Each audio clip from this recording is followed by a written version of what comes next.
Assalamualaikum warahmatullahi wabarakatuh. Apa kabar anak-anak ustazah semuanya? Semoga tetap dalam keadaan sehat walafiat.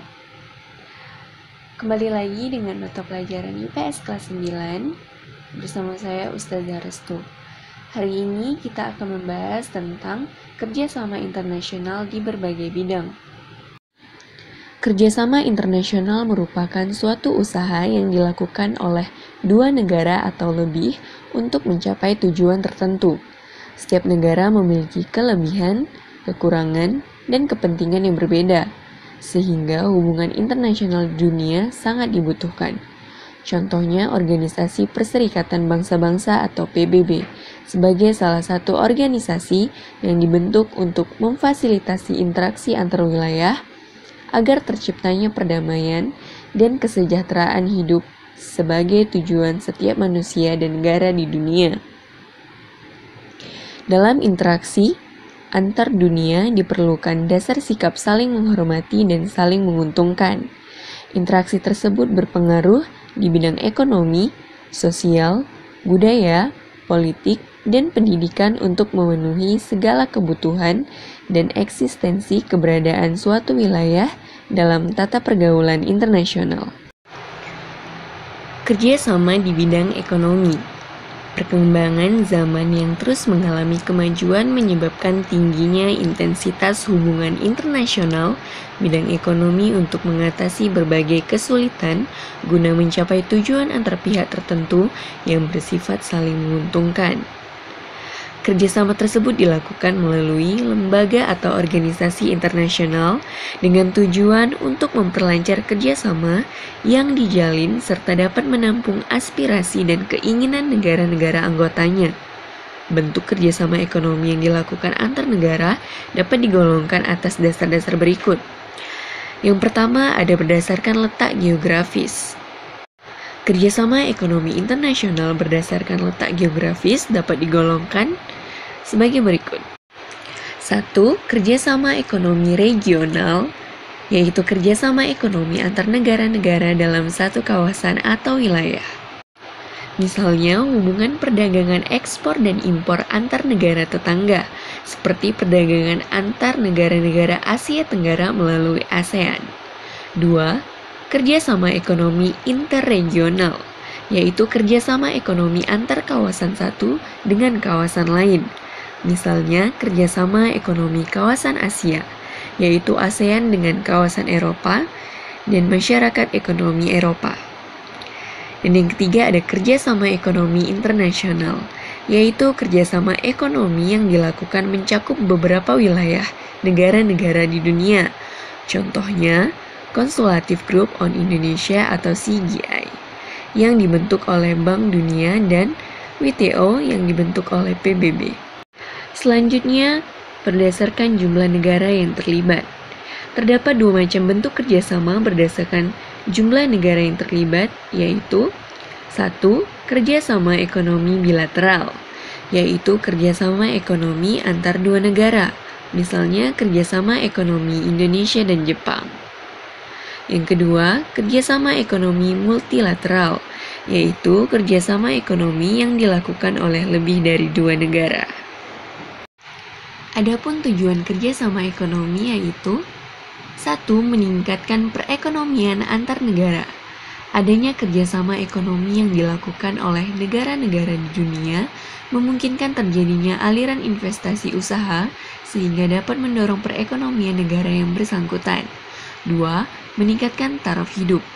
Kerjasama ekonomi antar negara dapat mendorong munculnya berbagai usaha atau industri yang mampu menciptakan lapangan kerja dan mengurangi pengangguran, sehingga dapat memberikan pendapatan atau penghasilan bagi masyarakat.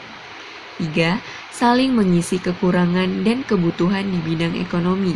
Melalui kegiatan perdagangan internasional, maka terjadilah pertukaran barang dan jasa, sehingga memudahkan masyarakat antar negara untuk memenuhi kebutuhannya. 4. Mempererat persahabatan antar negara.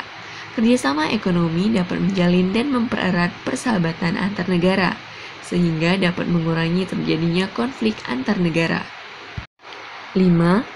Memperluas pasar hasil produksi. Melalui kerjasama ekonomi antar negara, negara-negara yang terlibat dalam kerjasama tersebut dapat memperluas pasar bagi hasil produksinya ke negara lain. Jadi, suatu negara tidak hanya memasarkan hasil produksinya di dalam negeri, melainkan juga sampai ke negara lain. Dan yang keenam, meningkatkan devisa negara. Perluasan pasar hasil produksi suatu negara akan mendorong terjadinya kegiatan ekspor ke negara lain, sehingga negara pengekspor akan memperoleh penghasilan negara atau devisa lebih banyak.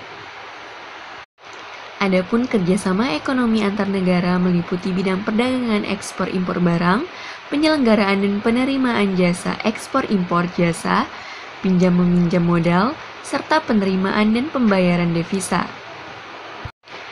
Kerjasama selanjutnya ada di bidang sosial budaya. Manusia dalam hidupnya selalu memiliki kebutuhan yang tidak akan pernah habis. Kebutuhan-kebutuhan tersebut hanya akan terpenuhi melalui interaksi. Oleh karena itu, sebagai makhluk sosial, manusia selalu membutuhkan manusia lain untuk dapat saling memenuhi kebutuhannya. Pengaruh interaksi dalam pemenuhan kebutuhan juga mencakup skala luas, yakni hubungan antar negara demi terciptanya atau terpenuhinya kebutuhan masyarakat, bahkan memecahkan suatu permasalahan yang ada pada masing-masing negara. Kerjasama sosial budaya biasanya mencakup kerjasama dalam bidang kepemudaan, wanita, kepegawaian, penerangan, kebudayaan, pendidikan, ilmu pengetahuan dan teknologi, lingkungan hidup, penanggulangan bencana alam, kesehatan, pembangunan sosial, pengentas kemiskinan, serta ketenaga kerjaan. Adapun beberapa interaksi antar ruang negara yang berpengaruh dalam bidang sosial budaya. A. Pembangunan sosial yang menekan pada kesejahteraan golongan berpendapat rendah, perluasan kesempatan kerja, serta pembayaran atau upah yang wajar. B. Bantuan terutama kepada kaum wanita dan pemuda dalam usaha pembangunan. C. Menanggulangi masalah perkembangan penduduk dan bekerja sama dengan badan internasional yang bersangkutan. D. Pengembangan sumber daya alam. Dan E. Peningkatan kesejahteraan. Berikut merupakan salah satu kerjasama di bidang sosial budaya, yaitu ASEAN Senior Officials on the Environment atau ASEAN. Upaya kerjasama regionalnya dalam bidang-bidang utama yaitu 1.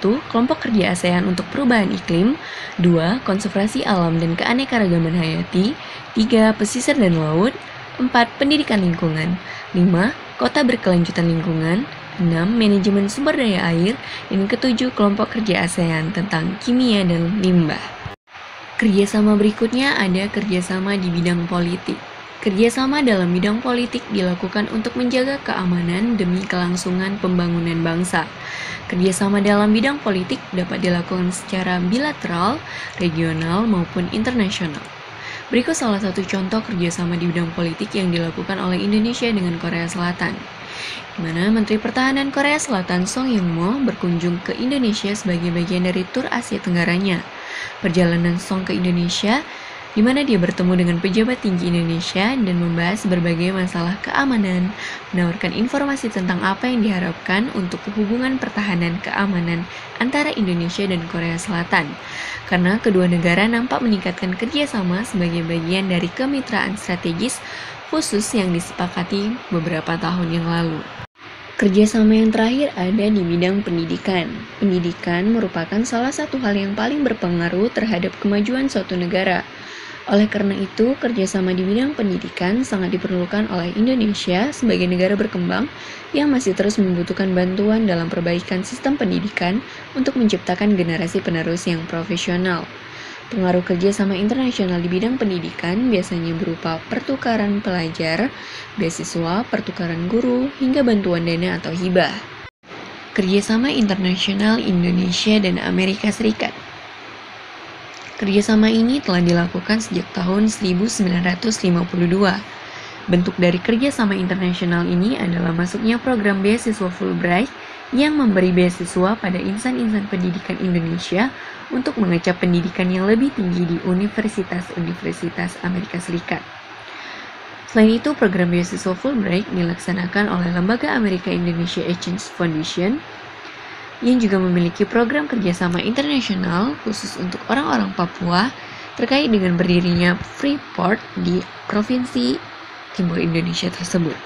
Kemudian kerjasama internasional Indonesia dan Jepang. Jepang dianggap sebagai salah satu negara penting yang berperan dalam meningkatkan sumber daya manusia Indonesia. Hal tersebut disebabkan oleh kondisi negara Jepang yang sudah lebih maju dibandingkan Indonesia. Sebagian besar mahasiswa Indonesia menuntut ilmu secara gratis sebagai bentuk kerjasama internasional Indonesia dengan Jepang. Pemerintah Jepang menyelenggarakan program beasiswa Mombuka Gakuso bagi pelajar dan mahasiswa Indonesia. Melalui program tersebut, tercatat sebanyak 469 orang mahasiswa warga Indonesia yang telah mengambil beasiswa. Selain itu, kerjasama internasional di bidang pendidikan dengan Jepang juga didukung oleh program beasiswa OECF atau STAID dengan pembiayaan dana pendidikan dibebankan oleh pemerintah Indonesia sendiri. Berikutnya ada soal latihan. Yang pertama, menurut pendapatmu, apa yang dimaksud dengan kerjasama internasional? 2. Apa perbedaan kerjasama ekonomi bilateral dengan kerjasama ekonomi multilateral? Dan yang ketiga, berikanlah salah satu contoh kerjasama di bidang pendidikan. Demikianlah pembelajaran kita hari ini. Semoga anak-anak Ustazah dapat memahami materi yang telah Ustazah sampaikan. Sampai bertemu di materi yang selanjutnya. Wassalamualaikum warahmatullahi wabarakatuh.